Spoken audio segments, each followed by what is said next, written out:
Bismillahirrahmanirrahim. Assalamualaikum warahmatullahi wabarakatuh. Terima kasih pada saudara-saudara pada semester 7C. Budaya dasar sebagai ilmu kemanusiaan ini termasuk ilmu yang baru. Ya, karena ilmu budaya dasar bukanlah ilmu yang monolit yang sudah merupakan body of knowledge, tubuh keilmuan sebetulnya.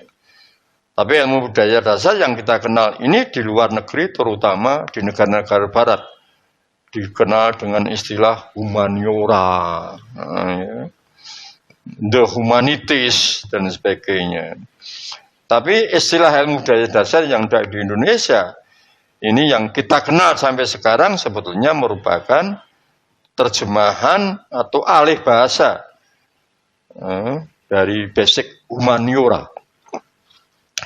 Dengan demikian kalau kita berbicara pada masalah itu, memang ilmu budaya dasar tidak dapat disamakan dengan pengetahuan budaya. Ya, karena menurut Habib Mustafa bahwa dalam buku Manusia dan Budaya itu, ilmu budaya dasar berusaha memberikan konsep-konsep yang dikembangkan untuk mengkaji masalah-masalah manusia dan kebudayaan.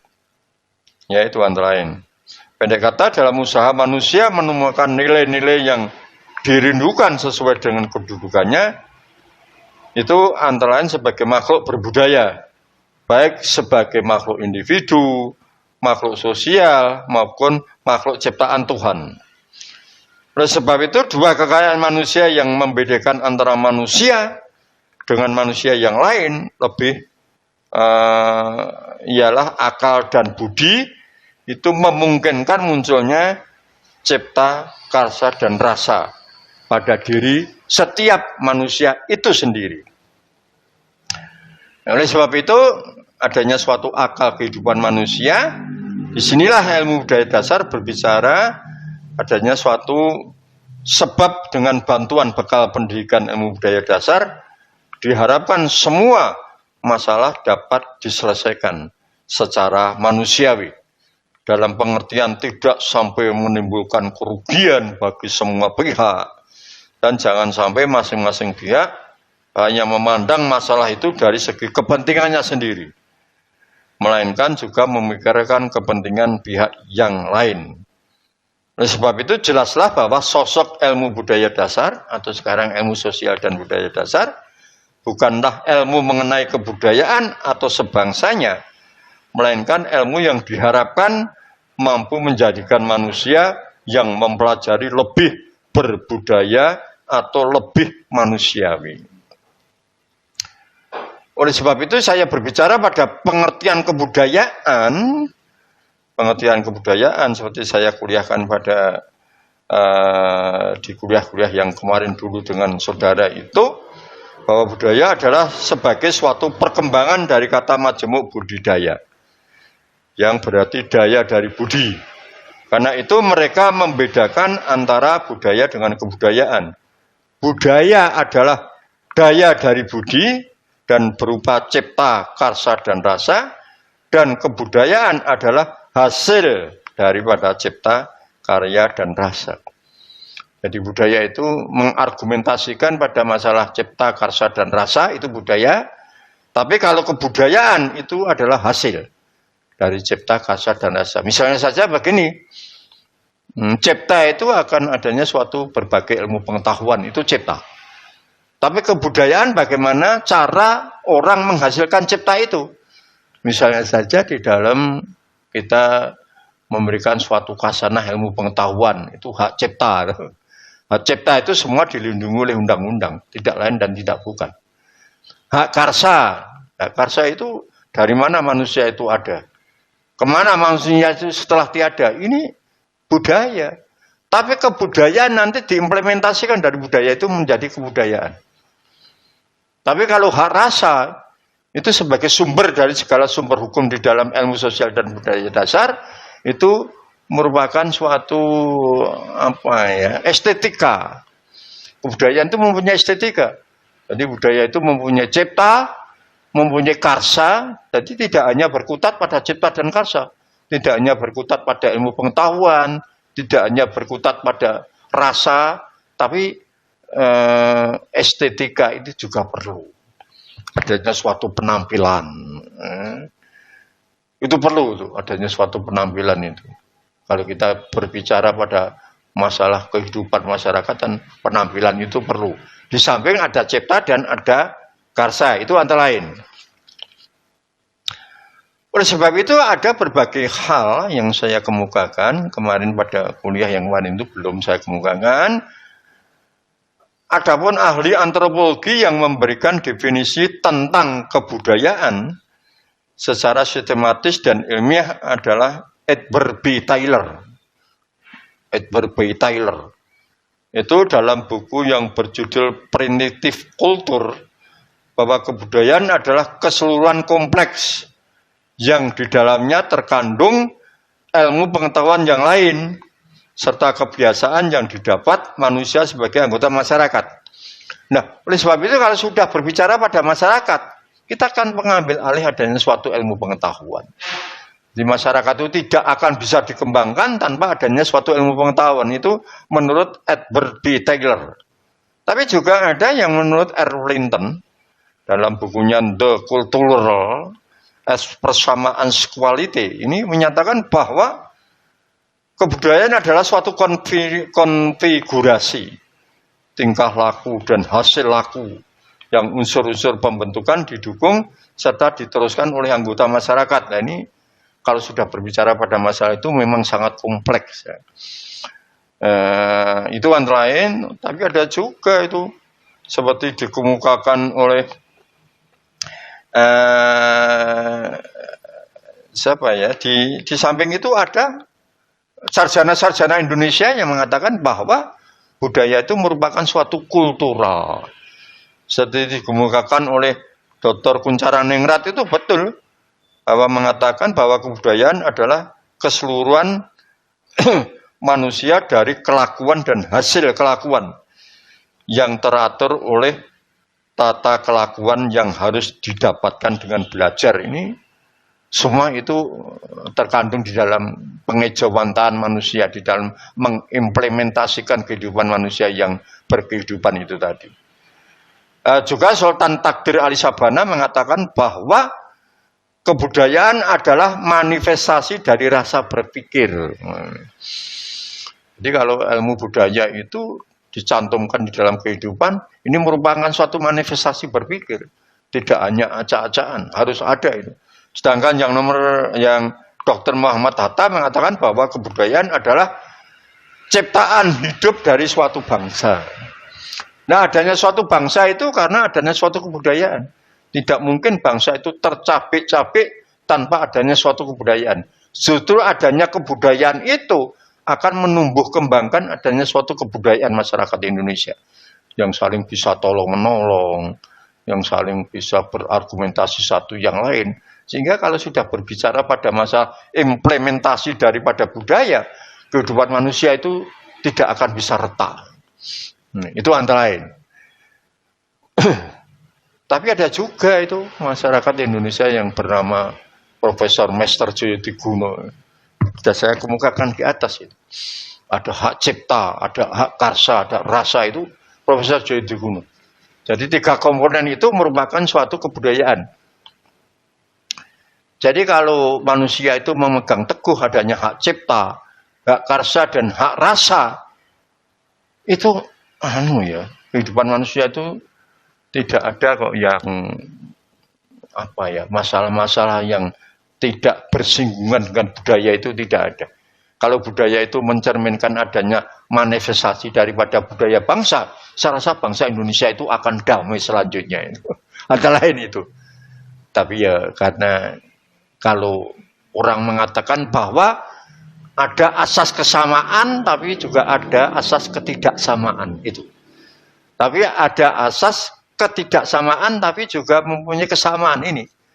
Asas ketidaksamaan itu ada laki-laki, ada perempuan. Ini kan asas ketidaksamaan.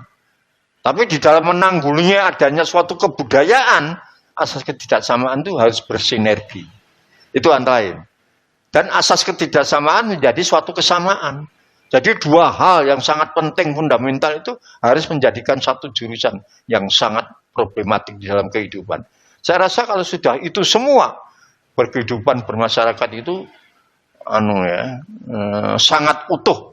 Karena manifestasi dari kebudayaan itu antara lain itu cipta, karsa, dan rasa. Itu pun dibarengi dengan ketuhanan yang Maha Esa. Itu antara lain. Oleh sebab itu kalau sudah berbicara pada masalah itu ada 7 pokok.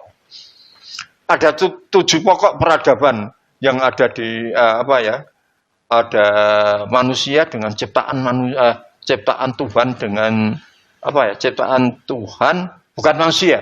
Misalnya hewan dan lain sebagainya. Itu jelas berbeda. Misalnya saja sebagian besar kelakuan manusia dikuasai oleh akal, itu manusia. Tapi kalau hewan kan tidak. Hewan itu dengan insting. Jadi itu perbedaannya, bahwa manusia itu adalah merupakan suatu kehidupan manusia yang sangat-sangat didambakan oleh Allah. Oleh sebab itu, kehidupan manusia itu tergantung kepada manusianya. Karena manusia mempunyai kelakuan. Itu antara lain. Yang nomor 2, sebagian besar kehidupan manusia dapat berlangsung dengan peralatan. Nah, ini manusia. Ya, misalnya saja manusia bisa hidup dengan segala sesuatu untuk mendukung kehidupan manusia. Itu antara manusia. Karena manusia adalah mempunyai sebagian besar kehidupan manusia dapat berlangsung dengan bantuan peralatan. Kalau hewan kan tidak. Ini tolok ukurnya itu. Kalau manusia bisa dengan peralatan hidup, kalau hewan kan tidak. Makanya hewan itu bekerjanya ya hanya monoton. Tapi hewan mempunyai bodi yang kuat, mempunyai taring yang tajam, mempunyai kuku yang luar biasa. Itu karena untuk membela kehidupannya. Karena dasarnya itu. Ya. Tapi yang nomor 3 adalah sebagian besar manusia didapat dan dibiasakan melalui proses belajar. Ini manusia. Jadi kalau tidak manusia, proses belajar itu tidak akan bisa digunakan. Nah, itu antara lain. Manusia bisa melalui itu karena manusia mempunyai akal, mempunyai perasaan. Apakah hewan tidak? Ada pikiran, ada akal. Tapi tidak sejenis seperti manusia dan sebagainya. Itu antara lain. Yang nomor 4, manusia mempunyai bahasa. Baik lisan maupun lambang vokal maupun tertulis. Ini manusia. Ya, bisa menuangkan di dalam kajian ilmu pengetahuan dalam buku untuk bisa memberikan suatu tolok ukur menjadi S2, menjadi doktor dan sebagainya. Ini karena manusia mempunyai bahasa. Baik lisan maupun lambang vokal maupun tertulis. Ini manusia. Yang nomor 6, pengetahuan manusia bersifat akumulatif. Ini semua manusia itu. Jadi sekarang baru begini, besok harus begitu dan sebagainya. Bersifat akumulatif. Ini manusia. Makanya manusia kenyang, kaya dengan adanya berbagai ilmu pengetahuan. Itu manusia. Yang nomor 6, sistem pembagian kerja, diferensiasi kerja, manusia itu sangat terbatas. Nah, ini saya berbicara pada masalah itu. Besok harus berbicara pada masalah itu. Dan lain sebagainya, dan lain sebagainya. Makanya ada manusia yang kadang-kala hebat dengan segala tujuan karena mempunyai suatu diferensiasi kerja yang sangat-sangat luar biasa. Itu manusia. Yang nomor 7, bahwa masyarakat manusia sangat beraneka ragam. Sedangkan pada hewan tetap, itu cirinya manusia itu. Jadi sangat beraneka ragam, tapi kalau hewan tetap. Itu antara lain, terus kalau sudah berbicara pada masalah itu, terus manusia sebagai makhluk budaya itu apa? Karena kehidupan manusia yang ada di dunia itu hanyalah milik manusia, itu contoh. Segala sesuatu yang ada di dunia itu hanyalah milik manusia.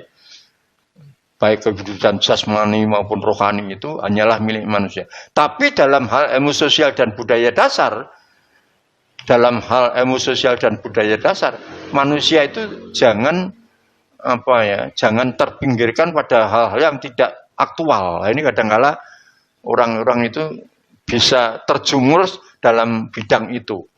Makanya manusia sebagai makhluk berbudaya itu harus berfungsi, kecuali nomor satu harus dengan adanya suatu penalaran, yang nomor dua harus dengan adanya suatu hati nurani. Antara penalaran dan hati nurani itu harus bersinergi, tidak boleh tidak gitu. Makanya orang mengatakan, wah ininya bisa meledak-meledak, tapi pikirannya harus tenang dan sebagainya. Itu antara lain. Itu kehidupan manusia. Sebab itu kalau berbicara pada masalah hal yang seperti itu, saya katakan bahwa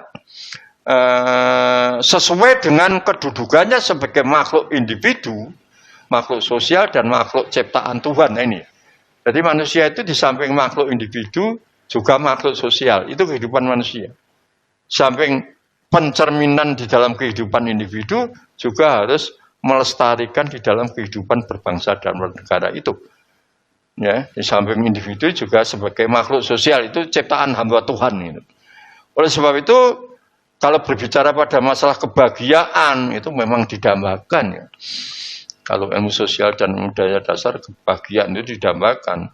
Hak semua orang untuk memperoleh, setiap orang dapat menggunakan cara, gaya, akal dan melalui berbagai upaya sesuai dengan kemampuan dan kesempatannya yang dimiliki, itu semua manusia itu.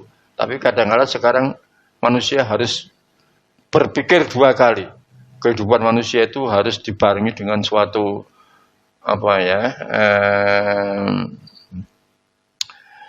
kehidupan manusia itu harus dibarengi dengan adanya suatu, di samping inginnya melonjak-lonjak, tapi juga harus dengan bersinergi dengan hal-hal yang sangat-sangat fundamental di dalam kehidupan. Misalnya saja saya berafiliasi dengan tetangga, tetangga bisa berafiliasi dengan kita, itu semua kehidupan manusia itu. Jangan kita memperoleh ilmu hukum tapi tidak bisa untuk digunakan sebagaimana mestinya, tidak. Itu antara lain. Nah, sebab itu kalau berbicara pada masalah hal-hal yang seperti tersebut di atas, budaya alam dan manusia itu banyak sekali terdapatnya. Nanti ada seperti yang dimukakan oleh Ortega Y. Gates, itu mengatakan bahwa hewan itu hidup bukan dari dirinya sendiri, itu hewan. Tapi kalau manusia itu bisa bersinergi dengan orang yang lain. Padahal manusia itu kan dalam kepemimpinannya lemah. Tapi di dalam berpikir, berolah rasa dan sebagainya itu bisa bersinergi. Itu antara lain kehidupan manusia itu. Oleh sebab itu nanti untuk selanjutnya ada juga faktor-faktor pendorong lahirnya budaya, ada manusia sebagai makhluk pengemban nilai moral, itu nanti. Itu antara lain, kurang lebihnya itu mohon maaf. Assalamualaikum warahmatullahi wabarakatuh.